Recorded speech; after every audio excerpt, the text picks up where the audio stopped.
Este es otro ejemplo para la cátedra de termodinámica química para ingeniería de propiedades termodinámicas de fluidos puros, que corresponde al tema 5. El ejemplo es el siguiente, dice que en una planta de síntesis de urea se requiere producir 150 kg por hora de amoníaco en estado de vapor sobrecalentado a partir de amoníaco a esta temperatura y presión, a 17 bar y 393 Kelvin, y lo vamos a producir a partir de amoníaco líquido que está también a la misma presión, pero obviamente subenfriado a 264 Kelvin, que son como menos 10 grados básicamente. Lo que se pide es estimar la cantidad de calor requerida para llevar a cabo la operación. O sea que es básicamente agarrar amoníaco líquido subenfriado, calentarlo, hervirlo y luego sobrecalentarlo. Este problema es parte de un problema que se tomó en el año 2019, en el segundo cuatrimestre. El problema original era más largo, incluía también la parte del horno para calentar el amoníaco, así que tal vez lo encuentren en el CX o no.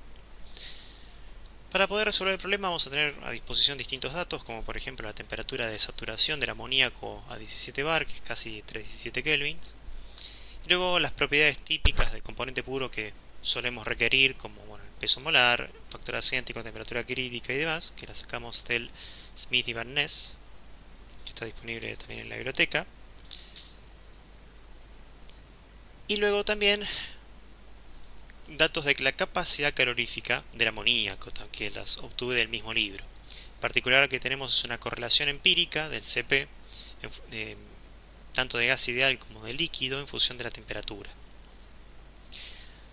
El problema lo vamos a resolver a dos enfoques, que los dos son válidos, y vamos a ver los dos básicamente porque, a diferencia de cuando uno resuelve el problema para vapor de agua, que uso la tabla para obtener la energía interna o la entalpía del componente de la tabla, no lo tengo. En principio tenemos amoníaco, pero lo que tenemos son modelos de propiedades que nos van a dar algún resultado aproximado, más bueno, no tan bueno, pero en general aceptable, de las propiedades que necesitamos. Y por eso vamos a ver dos formas, como les decía. La primera es el uso de correlaciones totalmente empíricas para todo el cálculo. Y la opción 2 es el uso básico de una ecuación de estado. Van a ver que los dos enfoques son válidos, cada uno tiene su ventaja y cada uno tiene su desventaja.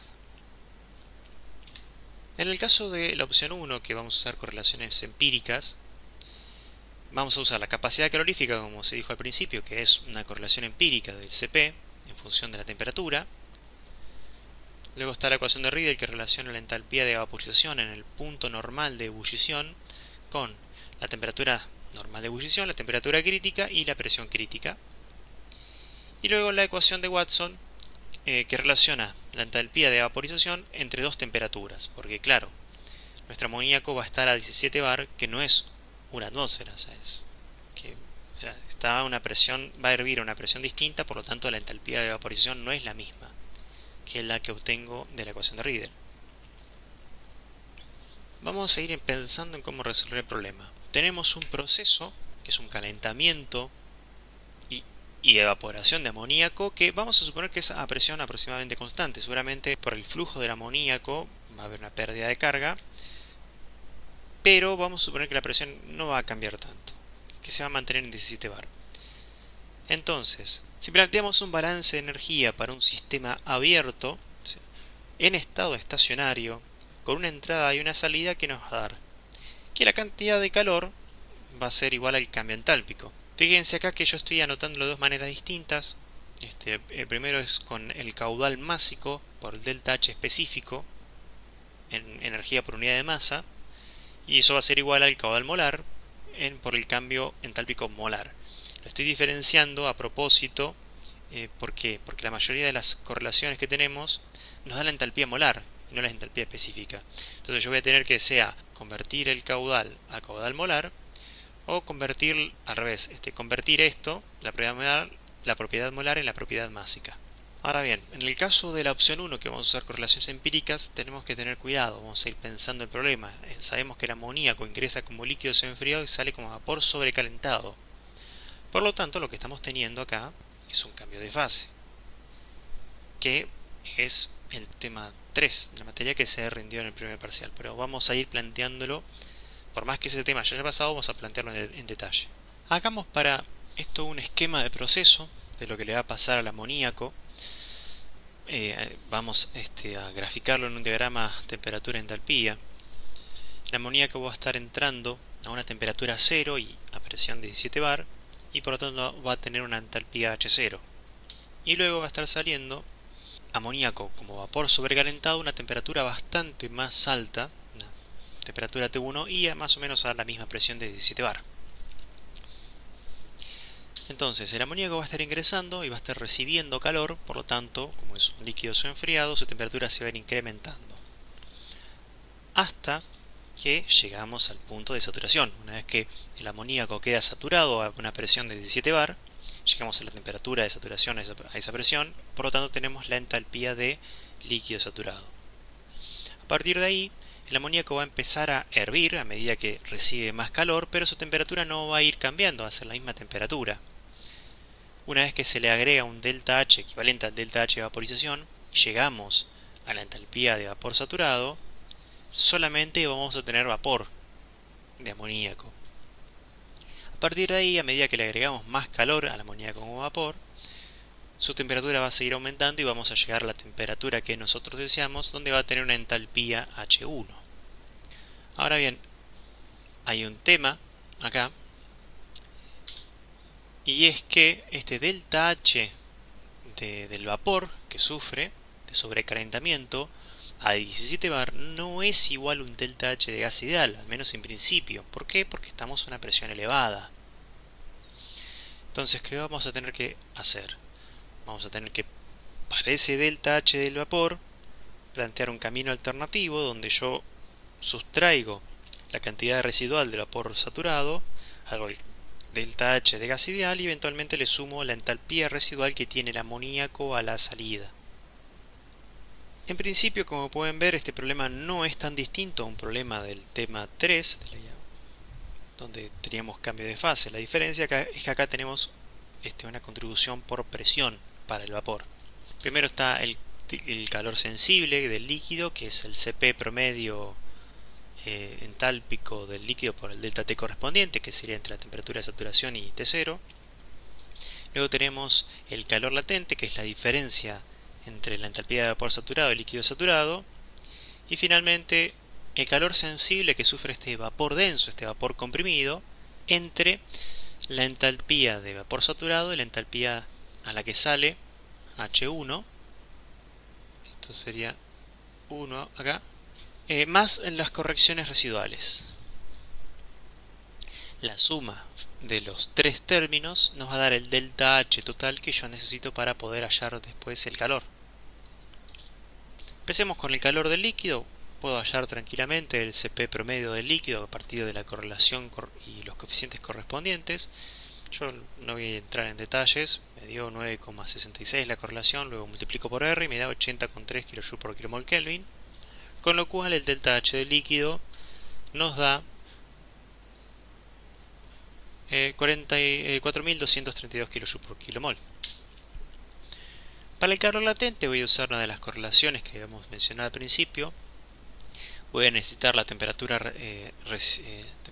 reducida en el punto normal de ebullición, que me da prácticamente 0,6. Luego evalúo el delta H en el punto normal de ebullición y me da 23.820 kJ por kmol. Luego, con la ecuación de Watson, yo voy a hallar la temperatura reducida a la temperatura que yo necesito, de saturación en realidad, que tengo en mi proceso, que es casi 3,17 Kelvin, me da prácticamente 0,8. Y cuando uso la correlación para convertir el valor de vaporización en el punto normal a la temperatura que yo tengo en mi proceso, me da estos 18.800 prácticamente kJ por kmol, que noten la diferencia que hay entre estos dos valores. Aquí bajó un 20%. Entonces una diferencia notable entre los valores de calor latente. Y todo eso por hervir este amoníaco a una presión más elevada. O sea, tengan cuidado cuando obtengan la entalpía de vaporización de una sustancia, traten de llevarla a la condición de correspondiente, si no pueden tener un error relativamente importante. Después el calor sensible del vapor, ya sabemos que vamos a necesitar el CP de gas ideal. Yo lo hallo, me da 4,5 y multiplico por R y tengo este valor de 37,4 kJ por kmol. Y para residual en principio voy a usar virial porque la presión es un poco alta para virial, pero dentro de todo está bastante bien. Con esta ecuación yo obtengo un valor adimensional de la entalpía residual. Para el vapor saturado y la salida, para el vapor me dieron estos correspondientes valores. Entonces la residual del vapor saturado me da casi menos 1100 kJ por kmol y la de la salida son menos 660 kJ por kmol. Luego sumo las dos contribuciones, tanto la de gas ideal como la residual, y me da 3290 kJ por kmol. Que de nuevo esta contribución sobre el total es aproximadamente el 13%. No es tan grande, y como vamos a ver en el total esa contribución es bastante chica, pero está ahí presente. Si yo hiciera un cambio solamente de vapor, sería una contribución importante. El cambio entálpico específico total va a ser la suma de los tres valores dividido el peso molar, que cuando hago todas las contribuciones me da 1550 casi kJ por cada kilogramo. Y finalmente la potencia calórica requerida total van a ser 64,5 kilowatts. Entonces la respuesta es la cantidad de calor requerida es 64,5 kilowatts. Para el siguiente ejemplo vamos a resolver el mismo problema pero con una ecuación de estado, como habíamos dicho. Y para ello voy a recurrir a la definición. Una propiedad residual es la diferencia que hay entre la propiedad que yo necesito a T y P menos la propiedad que tiene a la misma temperatura y presión como si fuera un gas ideal. Eso quiere decir que la propiedad que yo necesito a T y P va a ser la propiedad de gas ideal más la propiedad de residual. Y finalmente, si yo tomo una variación entre dos estados, el delta que yo necesito va a ser el delta como gas ideal más la variación correspondiente de las propiedades residuales. ¿Qué va a pasar? Que acá, a diferencia del caso anterior, donde teníamos que considerar el CP del líquido, el delta H de vaporización y el CP de gas ideal y las residuales, vamos a hacer todo entre entrada y salida. Vamos a agarrar el líquido, lo vamos a convertir en un gas ideal con la entalpía residual de la entrada. Luego vamos a hacer el cambio de entálpico como gas ideal entre la entrada y la salida. Y finalmente le vamos a agregar la entalpía residual a la salida, que es el mismo valor que hallamos antes, porque es la misma residual. Como pueden ver, usar una ecuación de estado tiene la ventaja sobre el esquema, sobre la opción anterior, la opción 1, de que es un cálculo relativamente directo entre entrada y salida. Tiene la desventaja, sí, de que si usamos, por ejemplo, Lie Kessler, vamos a tener que interpolar los valores, y si usamos alguna ecuación cúbica, vamos a tener que calcular el volumen de la ecuación cúbica y luego usar la ecuación de la entalpía residual, que es una ecuación relativamente compleja. Pero cada opción, como pueden ver, tiene su ventaja y su desventaja. Finalmente, en este caso, lo que vamos a tener es que el delta H total va a ser el CP medio de gas ideal entre las temperaturas de entrada y de salida, más el delta de residuales entre entrada y salida. Y esto es muy importante, por más que yo tenga un líquido al inicio, el CP que se usa es el CP de gas ideal, básicamente por definición. Bien, voy a recalcular el CP medio de gas ideal porque ahora la temperatura inicial donde yo lo evalúo es distinta. No me da muy distinto, el valor finalmente es un 10% más chico, lo voy a tomar en cuenta como total tengo tiempo. Finalmente me da 36,5 kJ por kmol. Y el delta H de gas ideal total entre entrada y salida son 4710 kJ por cada kmol.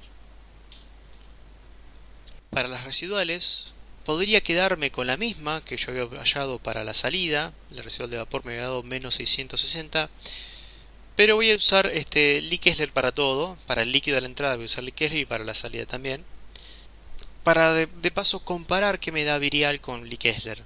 Ahí tengo que evaluar las propiedades reducidas, tanto temperatura como presión. Me dan números relativamente redondos. La temperatura reducida a la salida es 0,97, que está en la tabla. La temperatura reducida a la entrada también, 0,65. Y la presión reducida no tanto, es un valor en el medio entre los dos valores listados en la tabla, que yo necesito para hallar los correspondientes H0 y H1.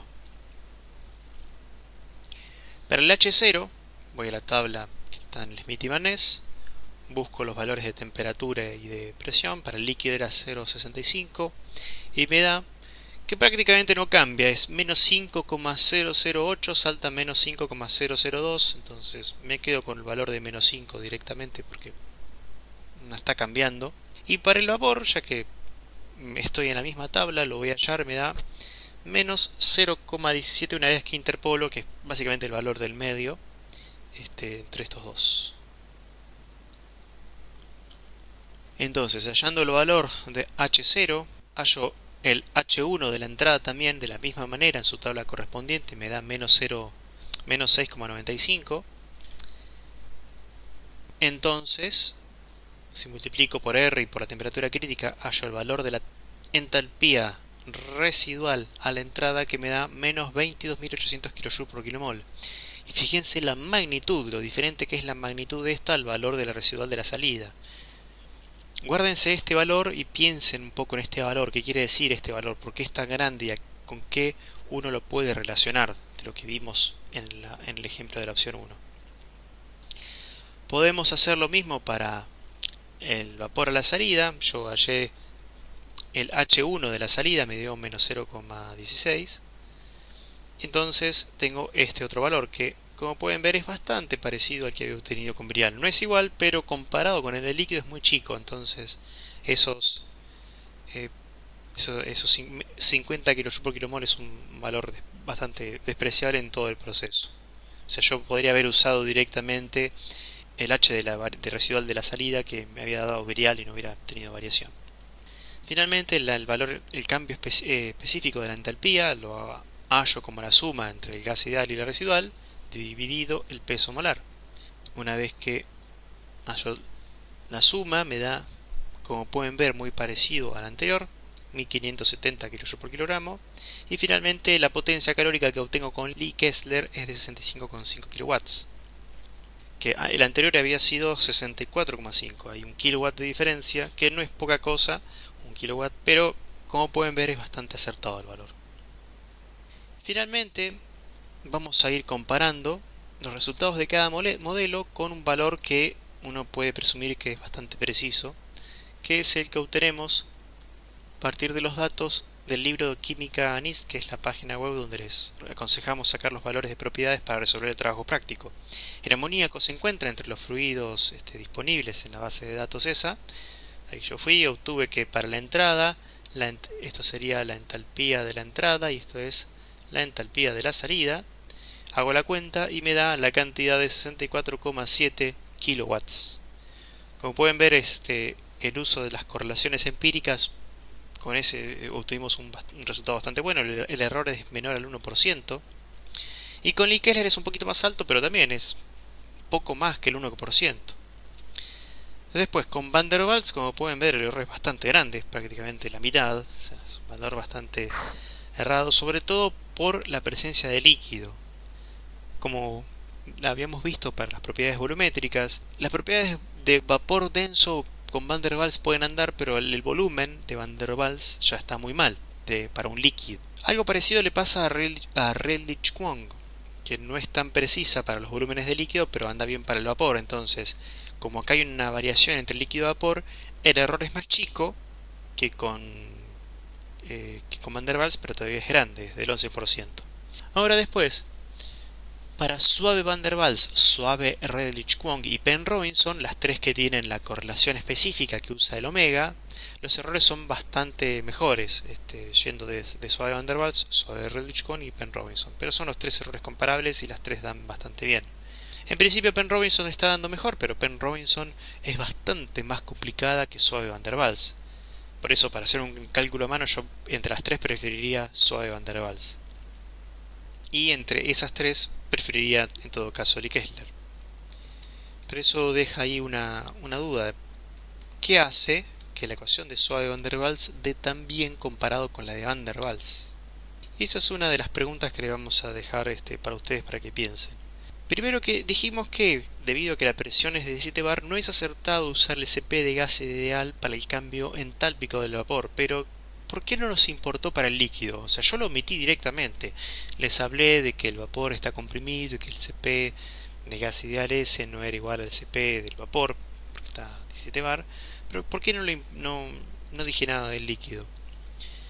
Para responder esta pregunta, les sugiero que hagan y prestan atención al inciso C del primer punto del trabajo práctico, donde se pide que grafiquen el CP a distintas presiones. A partir de los gráficos esos y de comparar las distintas presiones, deberían poder responder tranquilamente esta pregunta. Después, al inicio yo tengo un líquido, pero estoy usando el CP de gas ideal cuando uso las propiedades, la opción 2. ¿Por qué uso un CP de gas ideal si tengo un líquido al inicio? ¿Y en qué momento estoy tomando en cuenta el hecho de que hay un líquido en algún lugar? Eso yo se los sugerí mientras estaba explicando la opción 2. Traten de pensarlo y de respondérselo. Y por último, ¿por qué les parece que la ecuación de Soa de Van der Waals da valores bastante buenos de entalpía, al menos comparado sobre todo con la de Van der Waals original? Eso es todo, muchas gracias, espero que este ejemplo les haya servido o les sirva para hacerla ahí y para entender los problemas. Nos estamos viendo, mucha suerte.